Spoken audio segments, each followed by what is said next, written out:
Hello, there we go. I got it turned on now. All Yeah, right, here you go. a deal here. Welcome Who you got in the everybody. back seat there? Yeah, right? Yeah, which seat am I in? Hey, buddy, hold on a minute. I gotta walk into this meeting. All right. I can Executive see the director other two remains council silent. members, and let's roll call. We're good. Reports and presentations. I'll turn it over to Mr. Sandler.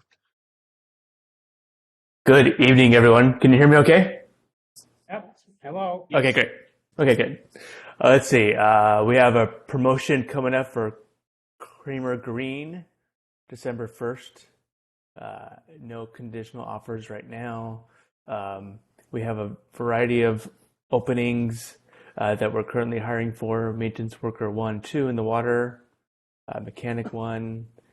We're still working on the city engineer, assistant public works superintendent, and of course some police officer recruitments where we created a list with some entry level and exceptional entry, and we're doing some chief interviews this week and next week with some of them. And let's see, vacancy not posted that's not on there, but we do have a community service officer come and open, which means we have a separation of Kreider effective 12/1. He's a CSO that's been out on workers' comp since last December, and we are separating, or he's separating on December 1st. Are there any questions? Ryan, isn't Tom Steinbrenner, isn't he done the first two? Oh, okay. I guess that would be his. He is leaving the 22nd. Was his last? I think today or yesterday. Yeah. And he's been in there as in a temporary capacity. Brian, I have a question on the obstructed candidates for the police officer. Are they in existing cities or are they brand new that we have to train? So the exceptional entry. We don't have any applications for the lateral, but we have exceptional entry. They have gone through the academy and maybe were let go during their FTO, the field training. So they're not necessarily considered a lateral, but we have two candidates that are exceptional entry. Okay, thank you. How does the separation work on an L&I claim? Well, we've been working with AWC to learn more about. AWC has a program, AWC Retro, and we've been working with them just to learn about what's been happening. And also, I've been working directly with Kreider, and I don't want to go too much into his personal medical information, of course, but if someone is not able to come back to the job that they left of injury, we do have a policy that allows us to keep someone on for 6 months for while they're in workers' comp and unpaid leave, and he's been well beyond that, almost going on a year since he's been out. So we work very carefully with the individual and making sure we're following the right steps, and that we're also making sure there's no positions that he could do with or without an accommodation elsewhere in the city. So we've looked at a variety of issues with him. I know not pertinent to this case, but I used to have to do this kind of stuff as well, and it wasn't necessarily a return to the job of injury, but a return to the job of experience. And we had some vocational counselors that was able to go back through other previous employments with, and again, this isn't related to Kreidler, just in general. But whereas if they did something that they were still able to do, such as, if they were a hypothetical cashier or clerk somewhere, and they're not able to return to the job of injury, but they are able to return to the job of something they had experience on. That was one way that we were able to get them back to a working situation rather than on an L&I claim. I don't know if things have changed since I've done that, but that was what we did through vocational training as well. Okay. Yeah, I mean, we would look at if he could do any kind of modified duty and if we had any kind of work available for modified duty. So it's a combination of the two. Yeah. And unfortunately, we didn't have either in this case. Okay. Ryan, I've got one question for you. What's going on with the before and after school program? Here it says it continues for the fall. We're into, is that next year? Well, currently our agreement runs through August of next year. Okay. So we'll just, for now, we'll keep, that's going to go through the, okay. Thank you. Just So so everybody's aware, I added an update, hopefully, for our next meeting on the rec program and kind of that whole thing as to where we are, essentially. Thank you. That Great, was my thank you. question. Thank you. Okay. If there's nothing else, we'll move on. Thank you. Business and action items, AB 22-167, agreement for indigent defense services with the law offices of Michael Harbison. Mr. Vodopich, I'll leave it to you. Yeah. So our current public defender, Donna Johnston, her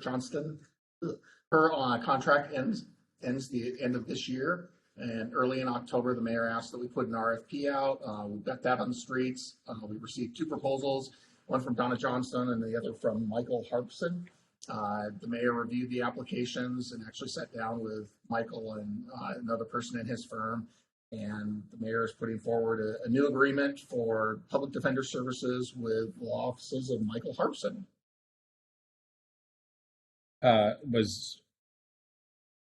I see his contract in here. Was hers higher than that, or? Yeah, his currently she's getting $300 a case. Michael had proposed $350. I think she had proposed $450. Oh, okay. I don't. So it sounds like it was pretty much a financial decision. In part, yes. I'm good with it. Me too. Yep. Me too. Is consent okay for the December 13th meeting? Yeah, Yeah. that should be fine. Yep. Great, thanks. Thank you. All right, move on to the next one. AB 165, Resolution 3105, authorizing the professional services agreement with Cabot Dow Associates. Mr. Sandler, I'll turn that over to you. Thank you. Yes. I believe the city has worked with Cabot Dow in trying to do a non-representative study last year or last spring, and that was postponed until this coming year. And we are looking to look at all the positions in the city to have a total compensation study performed. Cabot Dow has worked with many different agencies, as you can tell from the proposal with their background. And so not just looking at salaries, but also the benefits we may offer and how they compare, or how we compare to other cities that are comparative in the area. That the cost is $35,000, and for the amount of work that they're doing, that thorough amount, I think, is well worth it. It also gets us prepared for the AFSCME and the Police Guild negotiations for all contracts are due next year. So it'll be good to know where we compare with others when we begin that process. I don't have any problem with it, but on the agenda bill, under budget information, the required expenditure is missing a 0.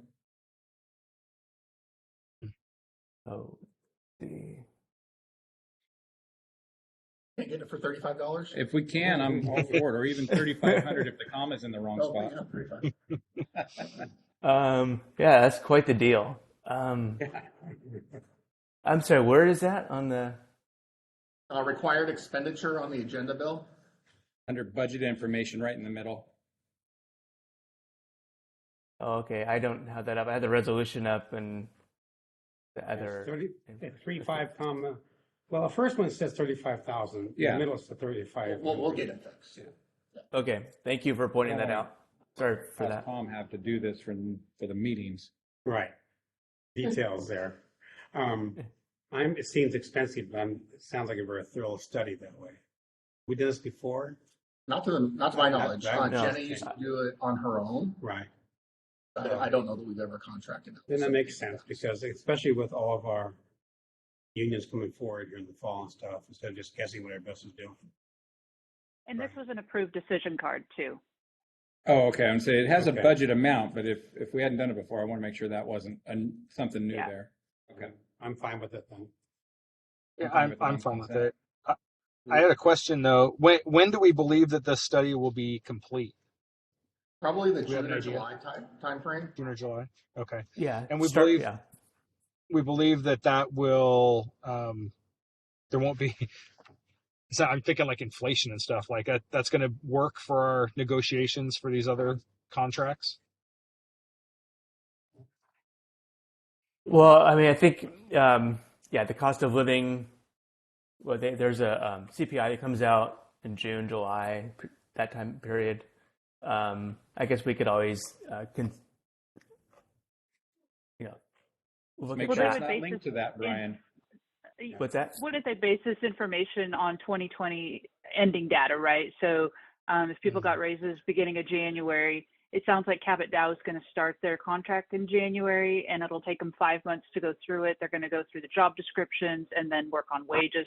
They'll be able to gather all that data with AWC and the other cities on what other cities received for wage increases. So by the time it reaches you guys after negotiations, it should flush out for the people that are represented getting union raises.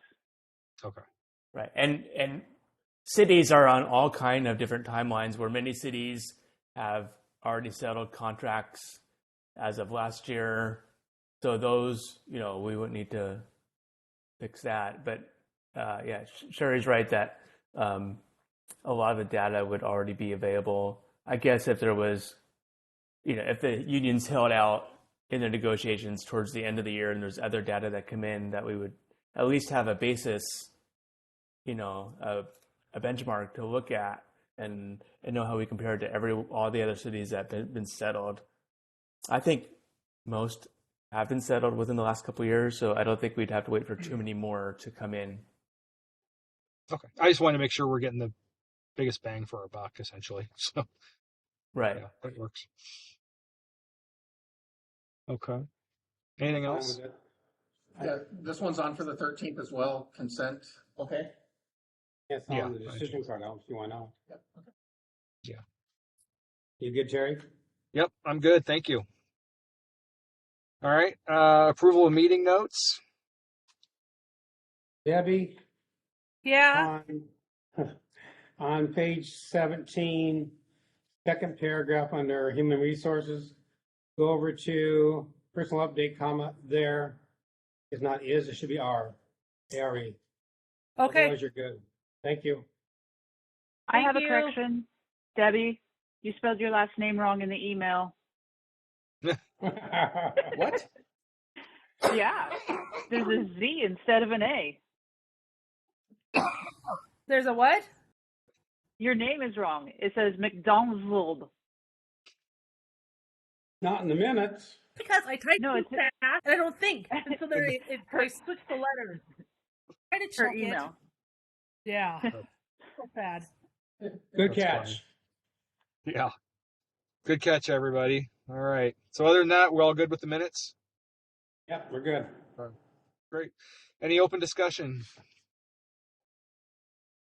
None by me. Nothing by me. All right. None by me. Well, Was with easy. that, yeah, that was good. Just FYI, I'm obviously working patrol. We're going to be at 6, and so I may or may not actually make the meeting. I'm hoping I can to, give the but we'll see. update. Yeah. I can give the update if you're not there. Okay. So it's a fairly easy one. So, Yeah. Yeah. all right. Well, Thank be you, safe everybody. out there, okay? Be safe. Yep. Okay. Will Happy do. Thanksgiving, Terry. Have a Oh, nice to you as well. Thanksgiving. Thank you, everybody. Happy Thank you. Thanksgiving. All right. We're adjourned. Thanks, everybody.